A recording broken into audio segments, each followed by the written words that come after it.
Are you aware that SpaceX is likely coming to your 401k? As of today, several professionally managed index funds will be required to own the company's stock on the NASDAQ 100. That includes the nation's largest 401k provider, Fidelity Investments. It is all because NASDAQ rewrote its rules, allowing SpaceX to fast-track its entry just 2 weeks after launching its IPO. MS Now's David Parkinson is at the big board. Stephen Dan's still with us.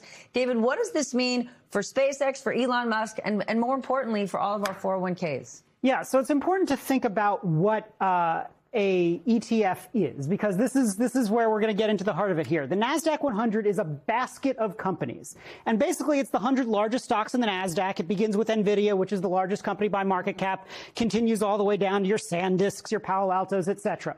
Ordinarily, there's something called a seasoning period, which means the company needs to prove that the price has settled to a reasonable level and also that it's profitable. That's not happening. So think of it this way. If you go to a grocery store and you get a box of tomatoes, you should be reasonably assured that in that box of tomatoes, they're all edible. They'll be of different sizes, different flavors, but you'll get all edible tomatoes. We're throwing this tomato in green. We have no idea yet whether or not SpaceX will make money, and instead, it is going to be 1.3% of the NASDAQ 100 15 days after it started trading. And anybody who has an ETF that tracks the NASDAQ 100 has to buy this. So the QQQs, which is the largest one, $4.5 billion of forced buying of SpaceX. Other ETFs combined bring you to $22 to $27 billion of forced buying. No one has any choice in this, and it is automatically added to that basket of stocks. So if you have something that is a total market index that is in your 401k, you now have SpaceX. Boys, what do you think? I got no problem with this. I got a lot of problems with Elon Musk. I got a lot of problems with regulatory kind of, drift, if you will. But when I think about this, if this is going to be one of the most innovative companies, let's say for the next 20 or 30 years, you're going to want to participate in that. Now, the issue is it's going in after a month. Well, who really cares, right? So, he just mentioned that NVIDIA is a $5 trillion market cap company. 5 years ago, it was a $250 billion market cap company. So if SpaceX is on its way to being a multi-trillion-dollar market cap, you want exposure to that, right? And so, to me, I just don't think it's that big of a deal, especially at 1.3%. So it was a janky rule that never needed to exist? I think maybe for David's next report, he could do a comparison of FIFA and NASDAQ.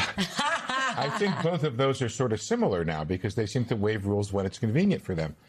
I'm not really bothered by this part of it. What's more interesting to me is the potential inclusion of SpaceX in the Trump accounts, which is something else that's being talked about. Explain. So we have these Trump accounts, and the original rules as I read them, Dan, I don't know, maybe you know better than I do, was that they were only allowed to be invested in a broad series of stocks, ETFs of the S&P 500, so you own a small piece. It was if you're going to invest in stocks, it's the lowest risk way to invest in stocks because you're going to have a broad portfolio. Now they're talking about individual stocks potentially being allowed to be part of these Trump accounts. And that's where, look, there's a couple benefits with age if you can couple that with memory. And I seem to remember when conservatives and Republicans were all up in arms about the possibility of there being stock ownership through the Social Security fund because you didn't want government to own stocks. That's what the conservatives used to believe. They've sort of thrown that by the wayside. Not only do we have these situations where the administration has taken some of these stakes in companies that we talked about, Intel and some of the other companies, but now the possibility that you could have broad ownership through the Trump accounts of individual stocks. And what do you think about these Trump accounts? The idea seems great.